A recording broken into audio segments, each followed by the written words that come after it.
électorale, j'ai souvent entendu les partisans m'appeler Agbono.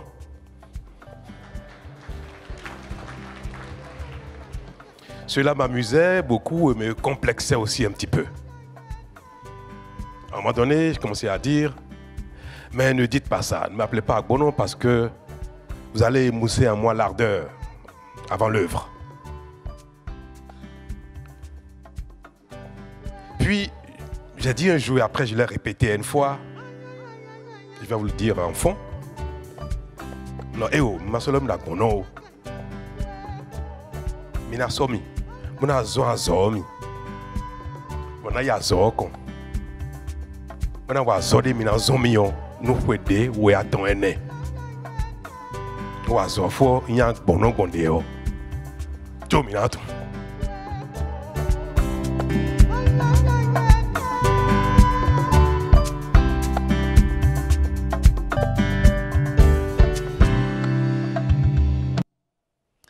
Mesdames et messieurs, bonsoir et bienvenue dans cette émission. 4 ans. 4 ans déjà que le régime Talon, encore appelé régime de la rupture, est aux commandes du Bénin. Et plus qu'un bilan, voici arrivé donc le temps des moissons. Ce concept nous édifie sur ce qui se fait depuis maintenant 4 ans et dans tous les secteurs commence à porter des fruits. Des succès notables également dans le domaine des enseignements maternels et primaires, dont nous allons avoir le plaisir de discuter avec le premier responsable de ce département ministériel. Monsieur le ministre Salimane Karimou est notre invité ce soir. Bonsoir, monsieur le ministre. Bonsoir, monsieur le journaliste. Et merci à vous d'accepter notre invitation. J'ai le plaisir d'animer cette émission en compagnie de mon confrère Koneï Aïssé de Eden TV. Koneï, bonsoir. Bonsoir James, William Baguidi. Bonsoir, monsieur le ministre. Bonsoir. Les défis à relever étaient de taille dans presque tous les domaines d'activité, secteur du développement, l'avènement du régime de la rupture en avril 2016. 4 ans après, bien sûr, beaucoup de réalisations sont à noter dans les différents domaines, dans le secteur ou le sous-secteur des enseignements maternels et primaires. Que peut-on retenir? C'est le temps de la moisson. Avant de laisser le ministre Salimane Karimou se prononcer, nous allons suivre un reportage qui nous permet, bien sûr, d'avoir un coup de projecteur sur ces différentes réalisations. Merci, monsieur le président de la République, mesdames et messieurs. À la présentation du programme d'action du gouvernement 2016-2021, le ministre des Enseignements maternels et primaires avait déjà jeté les bases d'une transfiguration fondamentale de l'école béninoise. 4 années plus tard, des avancées considérables sont notées. Parlant de la gestion améliorée de l'école à travers le renforcement du dispositif en matière de décentralisation, le MAMP est en phase avec le PAG grâce au projet de modification de loi à l'Assemblée nationale afin d'élargir le domaine de transfert de compétences. Prévision d'accès pour tous à une éducation de qualité. Le programme d'action du gouvernement prévoit la construction de 6000 salles de classe, la réhabilitation de 1500 salles de classe, le recrutement de 10 000 enseignants pour faire de l'objectif une classe 1 mètre, une réalité d'ici 2021. 4 ans plus tard, plus de 2000 salles de classe avec bureaux et magasins ont été construites et équipées, plus de 550 cabines de latrines, plus de 5000 tables bancs, près de 1000 salles de classe réceptionnées ou réfectionnées, la réhabilitation de 9 bâtiments administratifs, 3 écoles normales intégrées et 4 circonscriptions scolaires, la construction de clôtures et l'aménagement de 14 circonscriptions scolaires, 2 écoles normales intégrées et une direction départementale des enseignements maternels et primaires, la construction de 208 logements pour enseignants, soit plus de 80% de réalisation des prévisions. Autres composantes, équité et rétention à l'école. En ce qui concerne l'équité et le maintien, les disparités géographiques et du genre seront réduites et l'efficacité interne du système éducatif sera améliorée à travers la réduction sensible du taux de redoublement et d'abandon. Au même moment, le taux de couverture en termes de cantines scolaires dans les milieux ruraux, passera de 29% aujourd'hui à 51% d'ici 2021. Mais ça aurait été ici une véritable prouesse, puisqu'en 2018 déjà, le taux de 51% a été atteint. Le gouvernement a alors renforcé les capacités d'intervention du programme de cantine scolaire. L'abandon, la sous-alimentation, la faim et la déperdition scolaire ne sont désormais que de vieux souvenirs dans ces écoles à cantine.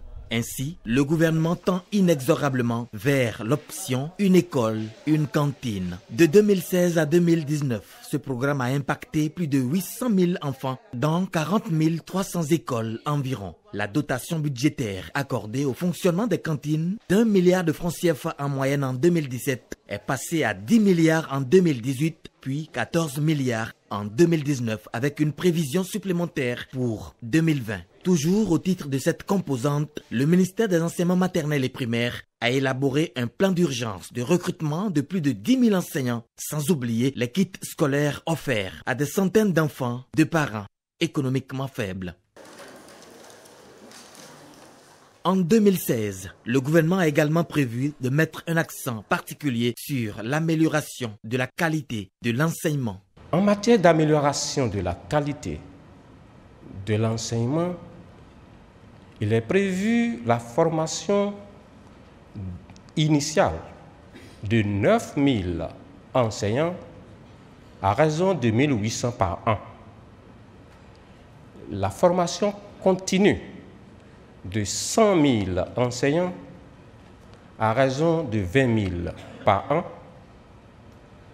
La formation de 250 conseillers pédagogiques à raison de 50 par an et la formation de 125 inspecteurs à raison de 25 par an. 4 ans plus tard, le tableau de réalisation présente plus de 3 000 stagiaires formés par an de 2016 à 2018 dans les écoles normales intégrées et les établissements privés de formation d'instituteurs. Les capacités de plus de 28 000 enseignants renforcées, l'évaluation de près de 1500 directeurs d'école, la formation de plus de 600 animateurs, la mise à disposition des écoles des subventions de l'État pour plus de 27 milliards durant les 4 années scolaires, etc. En 4 ans de mise en œuvre du programme d'action du gouvernement dans le sous-secteur des enseignements maternels et primaires, l'école béninoise est progressivement en train de rallumer ses faisceaux d'espoir. L'introduction de l'anglais et des technologies de l'information et de la communication TIC dans le cursus primaire ouvre de nouveaux horizons à la connaissance des apprenants. Avec la réduction totale des débrayages fantaisistes en cours d'année comme par le passé, Patrice Talon remet l'école béninoise sur les rails avec des enseignants chevronnés prêts à relever le défi national.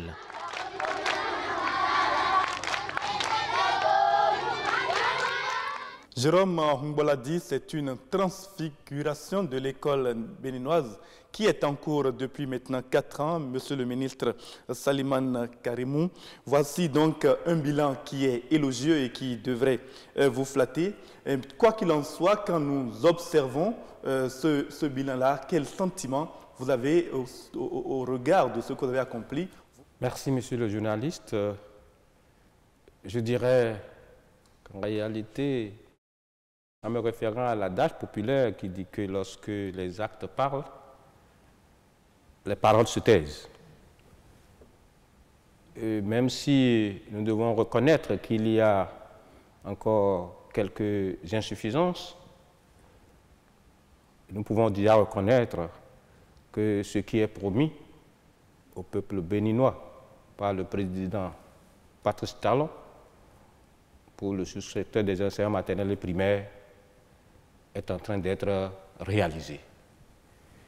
Et tout est déjà dit dans l'élément que vous avez fait passer et nous sommes même au-delà de ce qui est prévu. Et lorsque vous prenez les rubriques une à une en matière d'accès, vous avez vu les chiffres que vous avez évoqués vous-même. C'est élogieux. C'est plus que satisfaisant. Par contre, je dois reconnaître qu'au niveau des infrastructures scolaires, avec l'engouement que le programme a suscité au niveau des populations, les besoins existent toujours.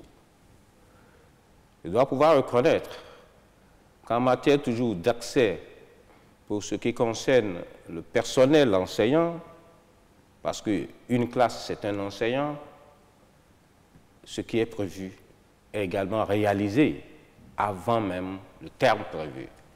Aujourd'hui, nous avons atteint ce qu'on a appelé généralement le ratio une classe, 1 mètre. Qu'il vous souvienne qu'en fin d'année 2019, notamment juste après la reprise des classes, le gouvernement a fait un recrutement massif, même si c'est des suppléants au niveau du sous-secteur d'enseignement maternel primaire, au point où la couverture est totale. Et lorsque vous allez dans l'élément rétention, vous constaterez avec moi que le programme de cantine scolaire fonctionne à merveille. Et au-delà de ce que le pari est gagné à ce niveau, puisque le taux de couverture de ces 51% est prévu pour 2021, et déjà en 2018, il est déjà atteint, c'est que ce programme-là touche même les populations à la base.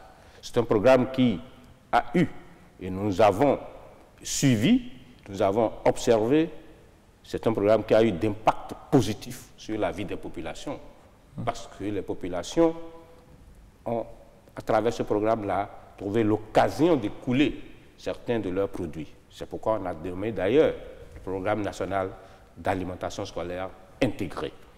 Je ne peux que demander de repasser ces éléments pour que chacun puisse s'en convaincre réellement que l'État et le gouvernement a fait le maximum de ce qu'il a prévu au peuple béninois.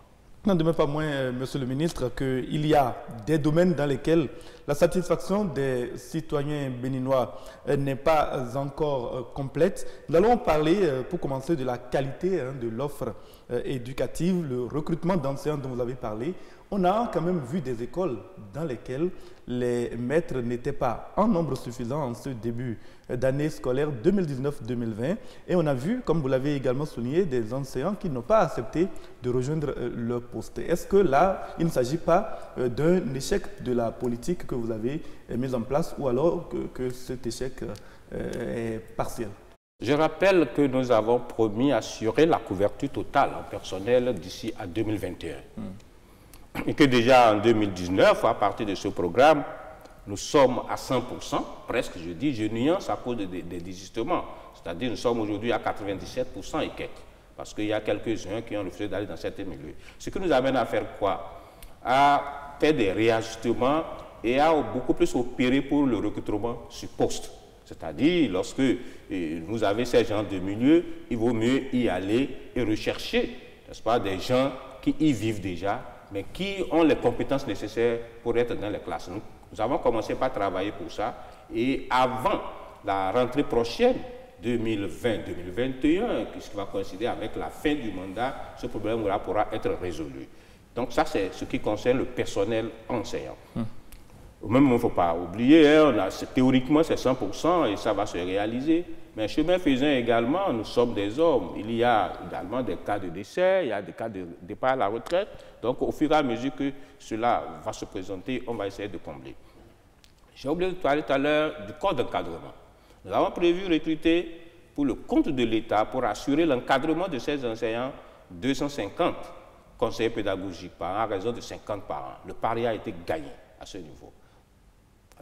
Nous avons recruté en 2017 les 50, en 2018, en 2019 les 50, et ceux qui vont entrer par rapport à 2020, on est en train de se préparer pour lancer le concours de recrutement. Donc là, c'est atteint. Et également, en 2021, on aura eu les 100. Ce qui fait qu'aujourd'hui, au niveau des conseillers pédagogiques, le ratio conseiller pédagogique enseignant est nettement amélioré.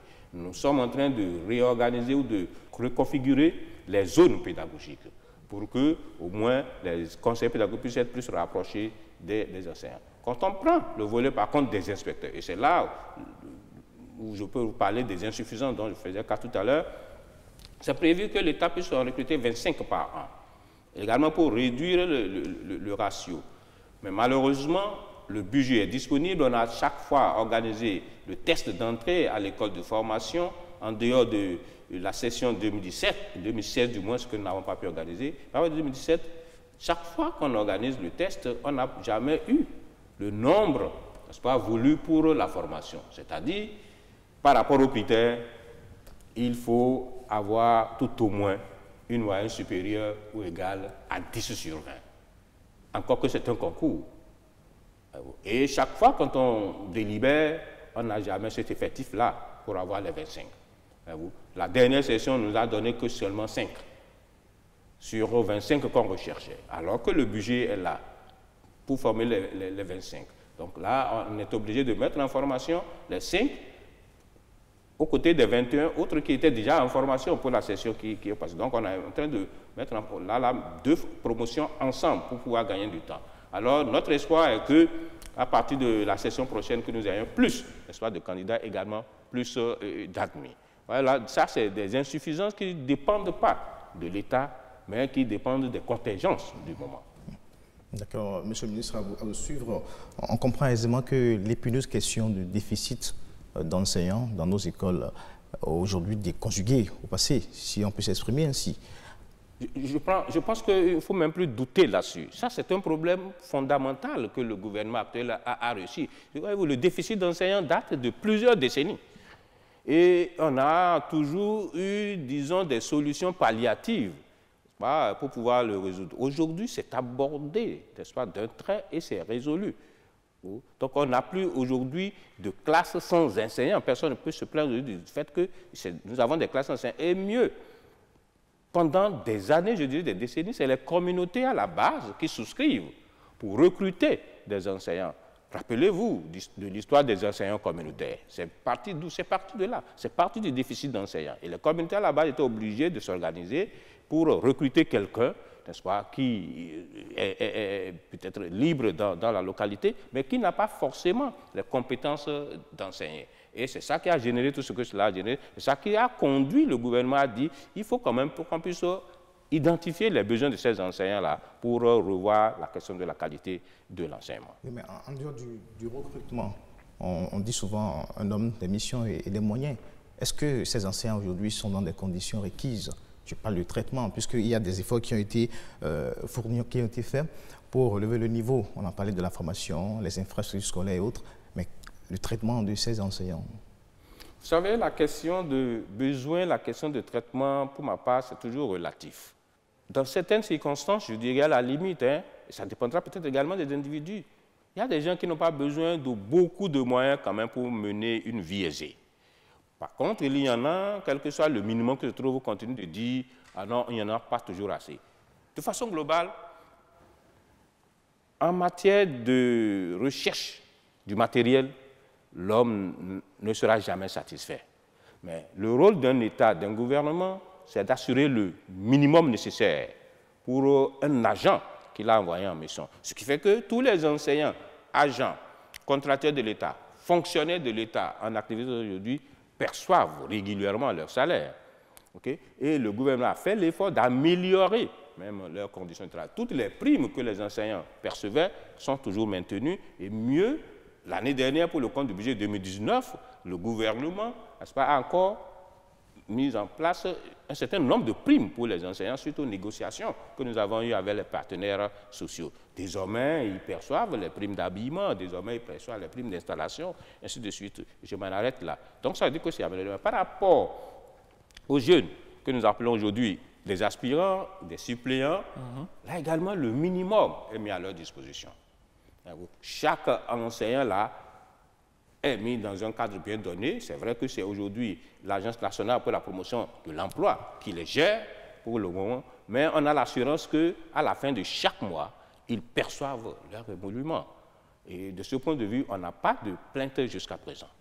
Vous avez parlé de ces inspecteurs. Qu'est-ce qui peut expliquer le fait qu'ici au Bénin, réputé quartier latin jusqu'à une certaine époque de l'Afrique, on ne parvienne pas à recruter le nombre voulu, 25 personnes pour être formées au grade d'inspecteur. Qu'est-ce qui peut expliquer cela, le terme? Les raisons sont multiples. Hein. Dans un premier temps, il y a déficit même de candidats. Parce qu'il faut remplir des conditions précises pour postuler à ce test, à ce concours. C'est un concours. Et c'est un concours qui est dédié aux fonctionnaires de l'État. Et il faut être forcément, je cite quelques critères comme ça, hein, conseiller pédagogique pour être. Et avant d'être conseiller pédagogique, il faut avoir été instituteur, donc de la catégorie B.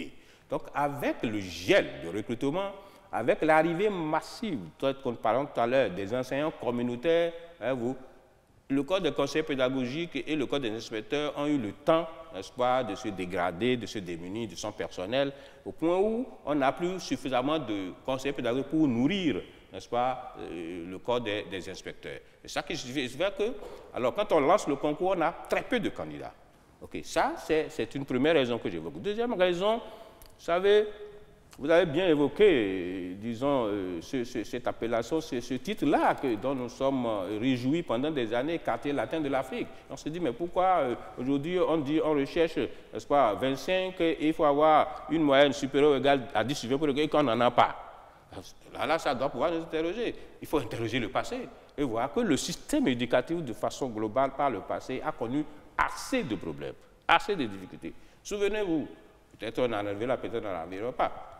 Le CEP 2016 que nous avons organisé, que le régime de la rupture a organisé, était un test pratiquement pour voir quel est le niveau réel de nos apprenants dans les écoles.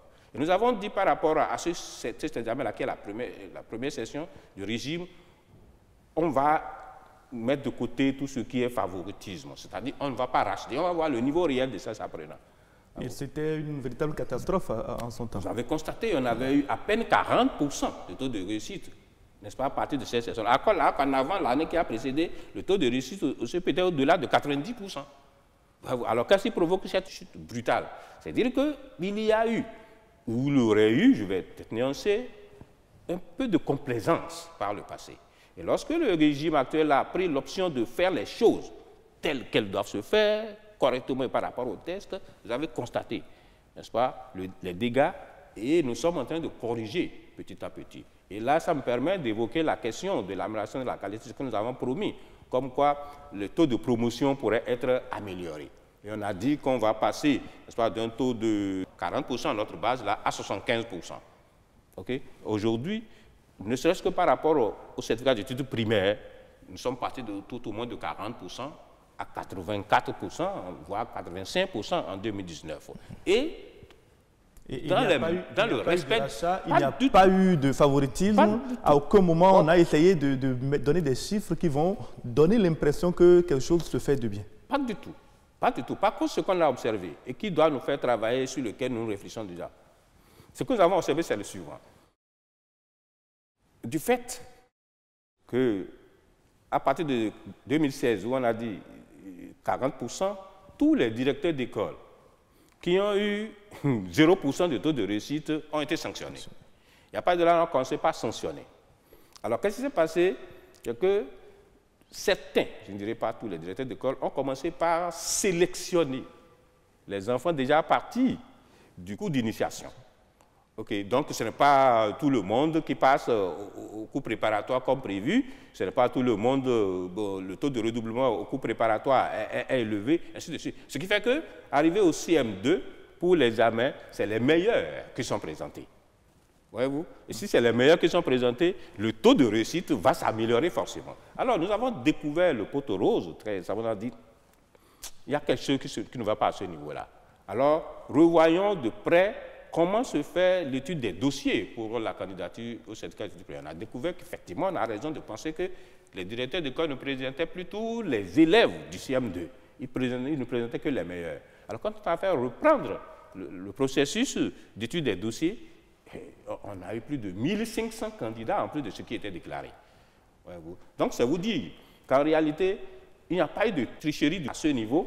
Mais la tricherie qu'on pourrait considérer, c'est que des sélections qui ne devraient pas être effectuées, n'est-ce pas, ont été effectuées, et c'est ces sélections-là qui nous ont permis d'avoir ces résultats. Ce qui avait déjà, disons, avait déjà choqué un peu l'année, parce qu'on constate que d'année en année, l'effectif de candidats, n'est-ce pas, au syndicat d'études primaires baissait. Donc, on a découvert que c'était ça la cause. Donc, il n'y a pas eu de tricherie, il n'y a pas eu de magouille, il n'y a pas eu, n'est-ce pas, de fait de mauvais comportements dans les centres d'examen, mais le sérieux, n'est-ce pas, a engendré ce phénomène-là, que nous allons corriger. Et par rapport à la question de la formation du personnel enseignant, est-ce que les acteurs du privé ont été associés comme il faut? C'est à deux volets. Lorsque l'État met en place la formation continue des enseignants, tous les enseignants, qu'ils soient du privé ou du public, sont concernés et sont d'office pris en charge. Je veux parler de des journées pédagogiques, n'est-ce pas, qui sont des occasions de formation continue pour les enseignants, ils sont conviés également. À la différence qu'ils ne sont pas traités de la même manière que ceux du public, en termes de rémunération. C'est l'occasion qui permettait à l'État, n'est-ce pas, de payer aux enseignants les primes de rentrée, les primes de gratification et autres. Maintenant, il n'y a qu'eux-mêmes, c'est le deuxième volet, ont la possibilité de mettre en place des séances de formation continue pour les enseignants. Par contre, ce que nous faisons pour les intéressés, surtout nos amis du privé, c'est qu'en matière de mise à disposition de matériel didactique, ils ne sont pas exclus. Donc les manuels scolaires, les cahiers d'activité, n'est-ce pas, que l'État met à la chose, donc le privé est également pris en compte et ils sont intéressés à cela. Par rapport à la question du déficit qu'on est en train de relever aujourd'hui, quelle est la vision prospective que vous mettez en place déjà, puisqu'on parle de l'État, c'est une continuité, pour qu'on ne vive plus ce genre de situation, surtout dans le secteur de l'éducation? Pour qu'il y ait désormais de classes sans enseignants, non, vous pouvez vous rassurer que ça s'est conjugué désormais au passé. D'abord, nous connaissons le nombre de départs à la retraite chaque année. Okay? Donc, le dispositif est tel que nous pouvons combler le nombre de départs à la retraite chaque année. Et en cas de décès, nous avons également aujourd'hui un dispositif qui nous permet de combler ces vides-là au même moment. Par contre, vous avez dit tout à l'heure que la fonction publique utilise deux catégories d'agents. Il y a les fonctionnaires, il y a les agents contractuels de l'État. L'État continuera toujours d'avoir ces deux catégories d'agents, même dans l'enseignement. L'État aura toujours besoin des fonctionnaires d'État, l'État aura toujours besoin des agents contractuels de l'État. Et ça, c'est réglé par, disons, une loi. Donc, l'État va fonctionner dans ce cadre-là tout le temps. Par contre, l'État se réserve également, et ça, nous pouvons vous en parler, l'État se regarde également de mettre en place un dispositif qui lui permet de combler des déficits par moment. Figurez-vous, lorsque le budget national qui est mis en place avec l'apport ou l'appui des partenaires techniques et financiers a déjà déterminé un quota en matière de nombre d'enseignants à mettre à disposition, qu'ils soient fonctionnaires ou ACE, et que le besoin se fait toujours sentir, ce qui n'est plus évident aujourd'hui parce qu'on n'aura plus de grand monde, ça fait partie, alors que l'État puisse avoir les moyens, en attendant que le budget de l'État nous permette de faire autre chose, alors nous pouvons avoir, n'est-ce pas, quelque chose, un dispositif d'appui pour combler en attendant le déficit. Ça, là également, ce n'est pas exclu. Parlons maintenant de ces enseignants reversés en ACE en 2018. Ils ont beaucoup fait parler ces dernières années, puisqu'il a été question de les évaluer. Et cette décision d'évaluation avait déjà été envisagée avant que le régime de la rupture ne lance ses réformes, ou bien c'est au fil du temps que vous vous êtes rendu compte qu'il y a une catégorie d'enseignants dont il est possible que le niveau ne soit pas suffisamment bon pour continuer à être dans le système. Merci beaucoup. En toute honnêteté, dans le diagnostic, nous avons prévu, en dehors des formations initiales qui se font dans les écoles de formation, la formation continue de tous nos enseignants, tels que vous avez parlé tout à l'heure. Okay. Et en termes de formation continue, l'habitude, et ça je le reconnais en tant qu'inspecteur de l'enseignement, l'habitude, c'est de mettre systématiquement, n'est-ce pas, les enseignants en formation. Okay. Alors, chemin faisant, avec ce régime, nous avons découvert que c'est quand même une insuffisance, parce que tout le monde ne présente pas souvent les mêmes besoins. Les gens n'ont pas les mêmes difficultés. Alors, c'est pratiquement du gâchis de mettre tout le monde, de traiter tout le monde de la même manière. C'est pourquoi, chemin faisant, avec le phénomène que je vous ai présenté tout à l'heure d'enseignants communautaires, recruter tel que tout le monde le connaît là, nous avons pris encore l'option, et ça c'est complémentaire à ce qui avait été fait, d'évaluer, n'est-ce pas, ces enseignants-là, juste pour découvrir quels sont leurs besoins en formation. Donc c'est pourquoi ça là, ce programme est arrivé pour compléter l'existant. Et ce qui a été découvert justement au sein des enseignants de l'année la promotion 2008, c'est quoi exactement? Nous avons, disons, à la limite, donné les grandes tendances, sans donner les résultats. Voyez-vous, quand on a traité les résultats, quand ils ont été donnés par les structures compétentes en la matière, à la maternelle, nous avons eu un taux de réussite de 28%, pratiquement. C'est-à-dire que sur 100, il n'y a que 28 qui ont pu atteindre le seuil de réussite, c'est-à-dire une note supérieure ou égale à 10 sur 20. 28%. Donc tout le reste, ça faisait quoi? Donc problème posé. Alors quand vous venez au niveau du primaire, sur 100, il n'y a que 30 qu'on peut estimer valable. Donc il y a encore 70 qui sont là et qui faisaient vraiment quelque chose qui ne convenait pas à ce qui devrait être fait. Donc ça, c'est le point aujourd'hui. Ça. Et le gouvernement a envisagé maintenant mettre en place pour eux une formation systématique pour pouvoir renforcer leurs capacités. Le mode d'évaluation a été critiqué. Est-ce qu'il n'aurait pas, pourquoi n'avez-vous pas choisi une évaluation en situation de classe? C'est deux choses différentes. Une évaluation en situation de classe ne permet que de voir l'enseignant travailler. C'est ça, une évaluation en situation de classe. Et ça se fait au quotidien pratiquement par les conseillers pédagogiques et par les inspecteurs. Que l'on fasse de visite de classe ou que l'on fasse d'inspection, on voit l'enseignant travailler, et puis bon, à travers même ses préparations de classe, on peut voir maintenant s'il écrit bien français ou à travers sa pratique s'il parle bien français. Ça se fait au quotidien. Mais nous sommes des hommes. Okay? Et toute épreuve à contact direct est sujet toujours à d'interprétation ou à parfois des non-dits. Alors, c'est pour nous assurer de ce que les vrais résultats vont être donnés que le gouvernement a fait cette option-là de preuve écrite et en salle de classe, ce qui n'est interdit par aucune loi, ce qui n'est interdit par aucun test. Parce qu'il est prévu dans les tests que ces enseignants puissent être évalués. Et le test n'a pas déterminé, n'est-ce pas, le moyen de cette évaluation de façon limitative. C'est ce qui nous a conforté dans notre position, comme quoi il vaut mieux le faire à soi, les suivre et puis les évaluer. Fort heureusement, on a dépassé ce niveau, parce que vous avez vu le taux de participation, après la polémique, les GMIA, tout ça, vous avez découvert le taux de participation, finalement, qui avoisinait pratiquement les 100%. Mais est-ce que cette méthode-là ne porte pas préjudice à certains, par exemple, qui sont restés dans le milieu avec 10 ans d'expérience et qui ont certainement acquis beaucoup d'expérience en matière de la pédagogie? En réalité, ça devrait pouvoir les aider, si tant qu'ils sont expérimentés à la matière, parce que quelles sont les épreuves qui leur avaient été proposées? Épreuves de pédagogie appliquées, donc ce qu'ils font. Il n'y a qu'à dire sur papier comment ça se fait. Donc, ils devraient être beaucoup plus avantageux. Deuxième épreuve qu'on leur a posée, épreuve de mathématiques. Ça également, c'est pratique, c'est ce qu'ils font. Voyez-vous, si vous êtes enseignant du CI ou du CP au primaire, et vous n'êtes pas capable de traiter vous-même une épreuve de mathématiques proposée à un élève du CM2, il y a un problème. Il y a un problème. Donc, ce n'est que ça qu'on leur a proposé. Et on a découvert qu'effectivement, il y a un problème, parce que le directeur peut être empêché, peut être invité à une séance de travail, et qu'il dise, en partant, hey, maître, aidez-moi à garder ces enfants. Bon, si lui n'a pas les compétences nécessaires, ce n'est pas bien.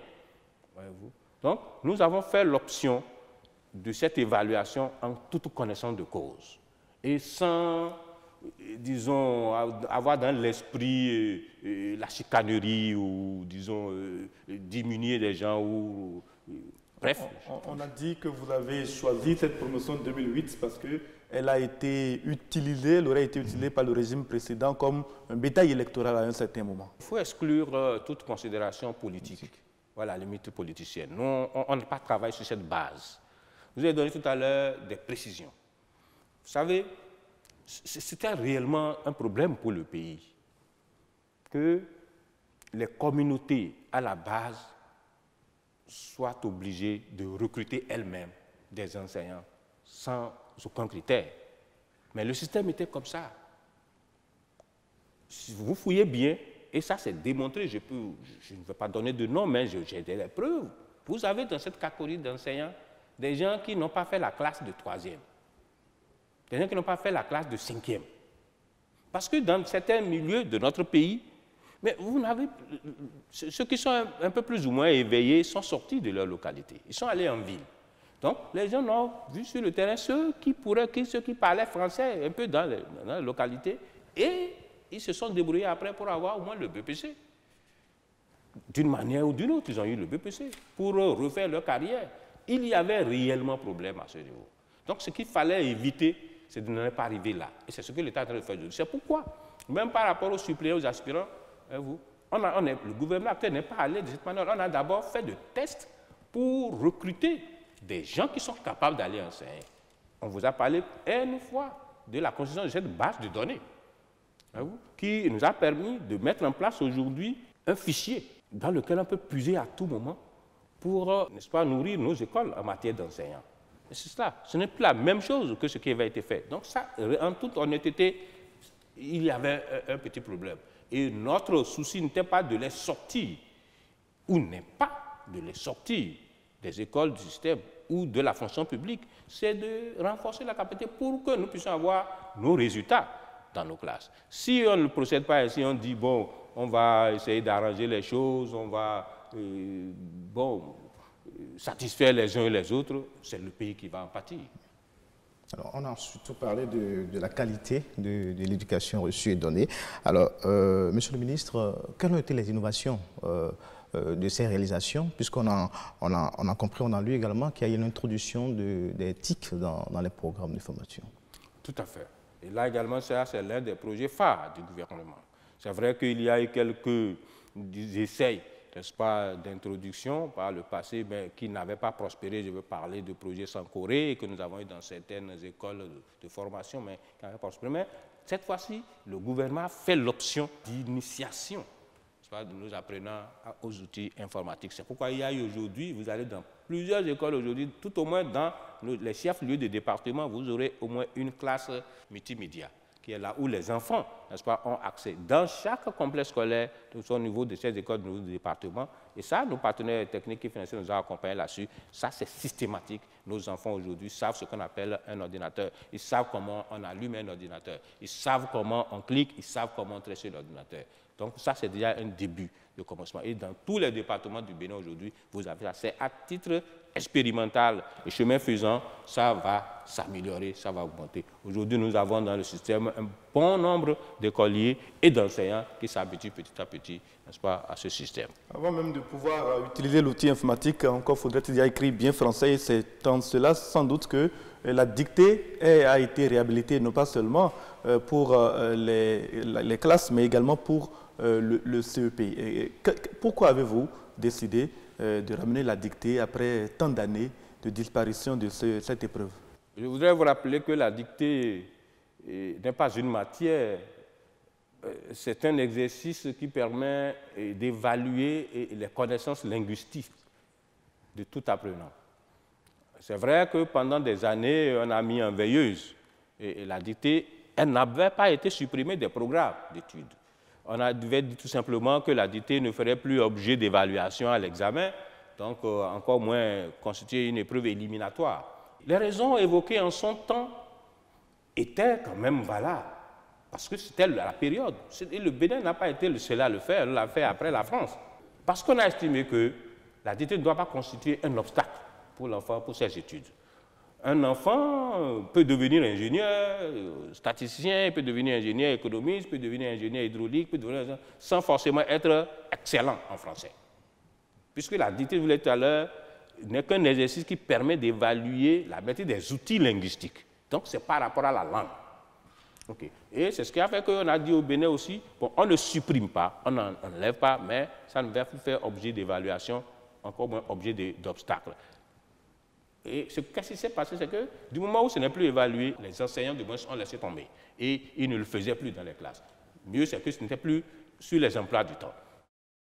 Le constat après plusieurs années, c'est que le niveau des apprenants en français a de façon drastique chuté. Et c'est déplorable. Donc, alors les pédagogues, y compris moi-même, sont revenus au fait que oui,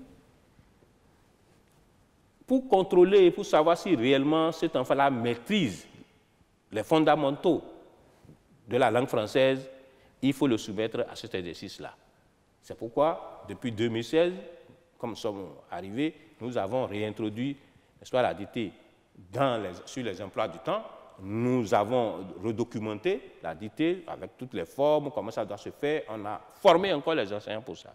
Et après 2 ans de cette pratique, nous avons réintroduit la dictée au certificat d'études primaires, sans toutefois la rendre éliminatoire, juste pour que dans les classes, les enfants et les enseignants puissent vraiment s'activer autour de la langue. La langue française, c'est la langue officielle du Bénin, c'est notre langue de travail. Nous devons pouvoir la maîtriser même si vous voulez être artiste aujourd'hui, et si vous êtes même artiste, si vous ne maîtrisez pas la langue de communication, vous ne pouvez pas vendre vos produits. Même si vous êtes footballeur, sportif de haut niveau aujourd'hui, et si vous ne maîtrisez pas la langue de travail, ça ce serait un peu comme une insuffisance pour vous. Vous aurez besoin d'interprètes parce que votre langue maternelle que vous parlez, si bien que vous voulez garder, développer, ne vous permet pas d'être sur d'autres marchés. Et encore aujourd'hui, c'est un village planétaire, le monde entier. Monsieur le ministre, tout ce que vous avez pu réaliser en 4 ans a suscité des témoignages. C'est ce que nous allons suivre dans l'élément qui suit.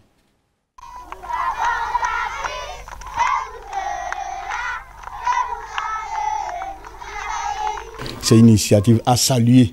Donc ça a contribué énormément à la qualité de l'enseignement. Donc les enfants sont mieux placés dans cette salle-là. Il n'y a pas que ici. Nous avons aussi d'autres contrées. Nous avons parcouru le village de Serobuka. On est allé là également. Il y a aussi également un an. Je aussi n'avais pas de salle de classe. Donc c'est une initiative vraiment salutaire. Avant, nous étions dans un bâtiment qui était totalement dans l'emprise de la voie et Porte-Novo, Péléco. Et chaque fois, on était gêné par les camions et nous avons fait la demande et l'État a répondu favorablement et on nous a construit ce bâtiment dans lequel nous sommes présentement. Donc nous disons merci au gouvernement et l'encourageons et profitons en même temps pour demander à ce qu'on fasse de même pour ceux qui n'en ont pas. Le bâtiment que vous voyez qu'on a réfectionné là, après une pluie, les enfants ne pouvaient pas rester dans ces classes. Si bien qu'au moment où on a appris qu'on a voulu réfectionner le bâtiment, on était tous contents, même jusqu'au niveau des enfants, au niveau des parents. Hier, j'avais honte de dire que je suis directeur d'une école parce que le bâtiment qui abritait l'école n'était pas un bâtiment digne du nom. Mais aujourd'hui, c'est une fierté pour la population, pour le bureau APE, pour le complexe. Nous sommes tous contents que la maternelle ait au moins aujourd'hui un bâtiment flambant neuf. Le président Patrice Talon, à son arrivée, du candidat au président forcément avait promis. Et en un temps record, c'est-à-dire en 4 ans, on a pratiquement vu beaucoup de choses, notamment les réformes dans le système éducatif. Les parents de Rouen vont pouvoir pousser un ouf de soulagement par rapport au taux d'abandon massif que nous connaissons dans cette école-là. Lorsque l'environnement, le cadre de vie est attrayant, les conditions de travail sont bonnes, la qualité du travail ne fait plus défaut. Donc, encore une fois, je profite de cette occasion pour remercier sincèrement le gouvernement qui a fait beaucoup d'efforts, qui fait beaucoup d'efforts dans ce sens, et particulièrement notre ministre. Avec la cantine, nous mangeons à notre faim à l'école et nous suivons bien en classe. J'aime manger la pâte rouge. J'aime venir à l'école parce que je mange tous les jours. Je dis merci au président Talon. Et nous, parents d'élèves, on ne peut que s'en réjouir.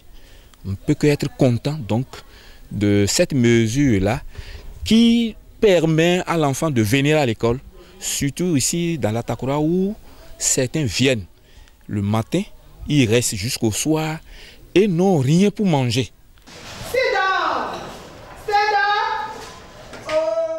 This is my head. Show me your eyes. This is my eyes. Show me your nose. This is my nose. Show me your ears. This is my ears. Show me your mouth. This is my mouth. Okay, thank you. What's his name? His name is Michelle. Okay. What's my name? My name is Nazira. Okay, come for my friend. Je suis content d'apprendre l'anglais. Toutes les classes sont intéressées par la langue. Donc, en passant, nous-mêmes, on essaie de jeter des coups d'œil dans les classes, histoire de les amener aussi à avoir les briques de connaissances en matière de salutation good morning par les autres élèves des autres classes. Certainement, ils ont fait des expériences. Et dans le monde, ils ont découvert que l'anglais est une langue nécessaire. Et là, donc, nous disons une fois encore merci à ce gouvernement de la rupture. Je leur dis merci, je les apprécie pour avoir pensé si tôt d'amener cela au cours primaire. Elles s'imposèrent. Par le passé, l'enseignement de la dictée n'est pas aussi systématique. Nous apprenons simplement les outils linguistiques aux apprenants, mais nous ne faisons pas, n'est-ce pas, cette dictée qui entre-temps faisait vraiment la fierté de nos parents. Et avec ce retour, disons que vraiment ça va corriger tant soit peu beaucoup de lacunes au niveau des enfants et aussi les enseignants eux-mêmes. Quand les enfants ne maîtrisent pas le français, il y a de quoi que ce qu'on leur donne comme consigne qu'ils ne comprennent pas.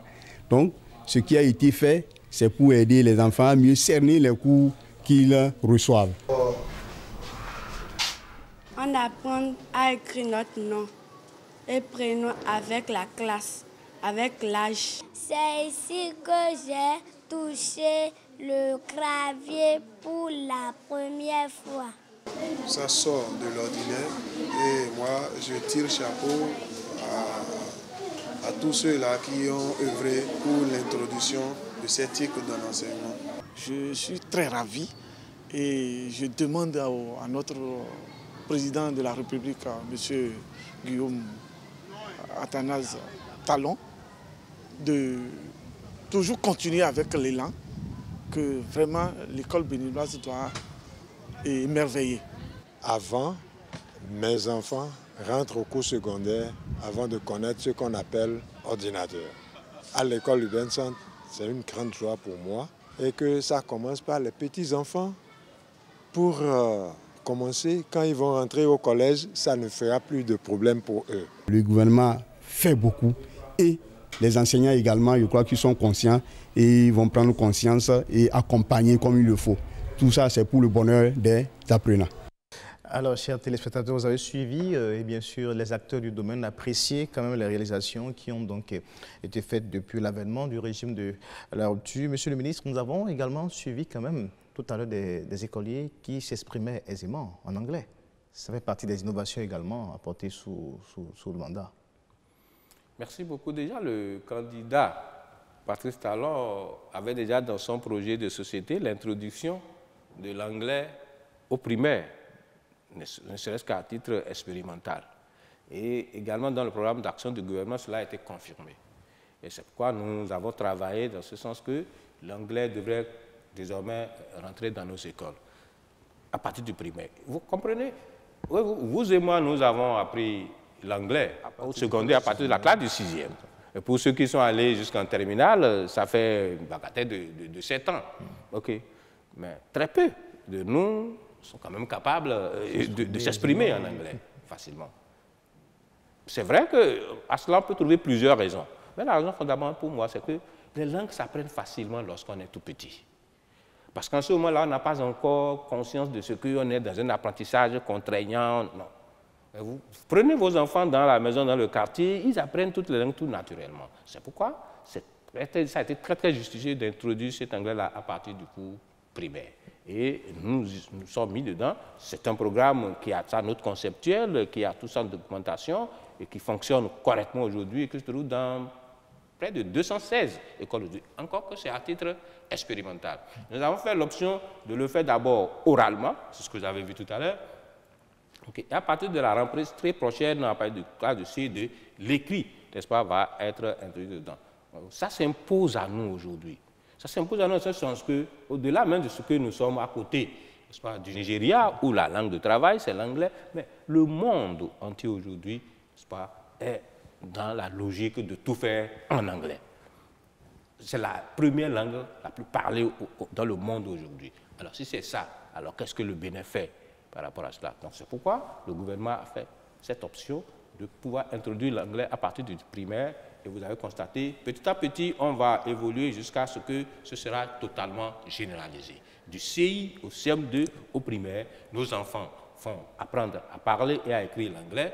Et ça va se poursuivre en 6e jusqu'en terminale. Voyez-vous, quand ils auraient fait 6 ans plus 7 ans d'anglais, je crois que quand ils vont sortir même de l'école à partir de là, je crois qu'ils vont pouvoir se retrouver. Dans la phase d'expérimentation, est-ce que c'est l'enseignant qui tient la classe ou c'est d'autres carrément Nous avons fait l'option d'itinérance. Les enseignants que vous avez vus tout à l'heure sont des enseignants itinérants, c'est-à-dire qui parcourent un certain nombre d'écoles au niveau de chaque commune. Donc nous avons prévu dans chaque commune 5 écoles expérimentales. Donc l'enseignant passe dans chaque école à des heures données, il a son emploi du temps et l'enseignant de la classe sait à quelle heure il doit passer pour faire ses 60 minutes, n'est-ce pas, de cours d'anglais est parti et lui, il reprend sa classe. Okay? Et ainsi, il parcourt toutes les écoles de la commune. C'est comme ça que c'est conçu pour le moment. La réflexion se poursuit et les travaux se poursuivent. Actuellement, l'équipe de conception est encore en atelier, est en train de travailler déjà sur le programme du CE2. On est en train de réfléchir pour voir à la longue, avant la phase de généralisation, comment on pourra faire en sorte que cela ne pèse pas trop sur le budget national. Parce que s'il faut pouvoir, disons, dire 2 enseignants pour chaque classe, ce serait insupportable pour le budget national. Donc nous allons mettre en place un programme de renforcement de capacité intense pour les enseignants qui vont garder les classes pour qu'eux-mêmes soient en mesure d'ajouter cette matière-là à celle qu'ils déroulent déjà avec les enfants. Monsieur le ministre, nous allons parler quand même d'une nouvelle institution qui est en place depuis maintenant quelques mois. C'est le Conseil national de l'éducation. Vous avez été d'ailleurs interrogé à ce propos à l'Assemblée nationale et vous avez expliqué aux députés de quoi cela retourne. Nous aussi, nous aimerions bien savoir et le public aimerait savoir ce que l'avènement du Conseil national de l'éducation change pour votre département. Ce qui change fondamentalement, c'est un peu de mots, hein. C'est beaucoup plus le fonctionnement correct de tous les sous-secteurs qui animent l'éducation nationale. Vous savez, la polémique a été faite pendant longtemps comme quoi il faut avoir pour le Bénin un seul ministère en charge de l'éducation pour résoudre les problèmes de cohérence, pour résoudre les problèmes, disons, de contact. Même les partenaires techniques et financiers sont revenus là-dessus. On ne veut plus avoir plusieurs interlocuteurs, il faut un seul. Alors que les problèmes ne sont pas les mêmes. Les problèmes divergent d'un sous-secteur à un autre. Et chaque sous-secteur a ses spécificités. C'est pourquoi le président Talon a fait l'option de garder, n'est-ce pas, les sous-secteurs de l'éducation tels qu'ils sont. Par contre, de mettre en place ce Conseil national de l'éducation, nouvelle formule, qui aura tous les pouvoirs, n'est-ce pas, de coordonner. Pour que ce que les gens craignent là, ne se révèle réel par la suite, c'est-à-dire des divergences, des contradictions, des conflits d'attribution. Et nous sommes parvenus à travailler pendant longtemps sur ce Conseil national de l'éducation, nouvelle formule. Et il est là aujourd'hui et il va faire la coordination au niveau de tous les sous-secteurs de l'éducation. Ainsi, le problème de cohérence pourra être résolu. Et mieux, le système va être dépolitisé. Rassurez-vous, et ça, c'est un soulagement pour un ministre comme moi de l'Éducation. Les questions de nomination, vous ne pouvez pas vous imaginer, n'est-ce pas, ce que nous vivons comme pression, n'est-ce pas, de tous les côtés. Et vous imaginez que les membres du Conseil national de l'éducation seront exempts de ces pressions-là, les mêmes personnes qui exercent ces pressions continuent d'être des Béninois et changeront certainement de destinataire de leurs moyens de pression. D'abord, ils auront peur d'y aller. Et s'ils y vont, ils n'auront pas gain de cause parce que là-bas, ce sont des gens qui sont totalement apolitiques. Vous voyez la procédure de leur mise en place, tout ça, vous verrez qu'ils n'ont rien à faire avec la politique. Les tests qui sont mis en place pour le fonctionnement de ce conseil-là permettent aujourd'hui vraiment de mettre réellement sur orbite notre système éducatif. De toutes les façons, les premières expériences que nous sommes de faire avec l'équipe en place rassurent. Il n'y a pas de conflit d'attribution, il n'y a pas de lourdeur. Ce que le Conseil doit faire, il le sait. Ce que chaque ministre, n'est-ce pas, doit faire, il le sait, il le fait. Et Quand c'est comme ça, le système va mieux fonctionner. À aucun moment vous n'avez l'impression de perdre vos prérogatives au profit de ce conseil ministériel de l'éducation? C'est peut-être un sentiment que les gens ont de l'extérieur ou de loin. Sinon, les rôles ne sont pas les mêmes. Les ministres en charge de l'éducation resteront toujours au niveau opérationnel. C'est-à-dire, c'est eux qui seront toujours en action. C'est eux qui vont toujours faire des choses, selon les orientations du Conseil national de l'éducation. Donc, le Conseil sera au niveau stratégique. Il donne, il conseille, il donne ses avis et il suit. Et lorsque vous faites mal, il vous rappelle, il vous dit non, attention, ce que vous avez fait là n'est pas conforme et vous devez pouvoir corriger. Donc, à notre niveau, en tout cas, pour ce qui me concerne, il n'y a aucun problème à la matière. Et je suis sûr que si chacun joue correctement son rôle, c'est le pays qui va en tirer profit. James Ouliambagidi, Monsieur le ministre, 4 ans, bien sûr, de la rupture. On parle maintenant de la moisson. Elle est bonne dans le domaine, dans le sous-secteur des enseignants maternels. Et primaire, vous l'avez dit sur ce plateau, Paris est gagné, selon vos sentiments. Alors, dites-nous, les 12 prochains mois seront consacrés à quoi? Non, les 12 prochains mois, on ne peut pas encore dire qu'après 4 ans, tout est fini. Nous devons aller plus loin. Parce que le défi est encore là grand. Je vous ai dit tout à l'heure que des enseignants se sont organisés de manière à ce que, puisqu'il y a des sanctions quelque part, il faut faire des sélections, ce qui n'est pas normal. Nous avons déjà atteint ce que nous voulons, alors nous avons déjà commencé par travailler sur le futur, comment il faut pouvoir éviter ces genres de déviance et donner la chance à tout le monde, parce que nous sommes dans une logique d'éducation pour tous. Personne ne doit être exclu de l'école. Ça, c'est nos prochains chantiers, ça. Et nous allons commencer par travailler là-dessus. Le défi de la qualité de l'enseignement reste encore entier. On n'a pas encore gagné là. On n'a pas eu le temps d'aborder cela dans les moindres détails. Mais ce n'est pas encore gagné entièrement. Et ça, c'est le grand défi que nous sommes en train, n'est-ce pas, d'aborder. Nous devons pouvoir relever ce défi. Et c'est un défi, n'est-ce pas, qui va s'étaler sur le long terme. Donc, il n'y a pas de répit à la manière. Il en est de même pour le volet accès de l'école. Aujourd'hui, nous avons encore des besoins. En termes de salles de classe, nous avons encore des besoins au-delà de 11 000 salles de classe aujourd'hui. Donc, le travail se poursuit. On ne s'arrête pas. Donc, le budget de l'État, à partir de l'année prochaine, ne va pas, au contraire, être diminué pour dire non, le budget, on va demander que le budget soit augmenté. Il y a d'autres partenaires qui sont là également aujourd'hui qui disent ah non, vous avez donné, n'est-ce pas, la preuve que vous savez faire. Nous sommes prêts à vous accompagner. Vous avez vu, la Banque mondiale est là, l'AFD est là, le PME est là, tout le monde est là. D'autres s'annoncent déjà pour pouvoir nous accompagner. Donc, nous sommes dans la logique d'aller plus loin et de faire mieux que ce que nous avons fait aujourd'hui.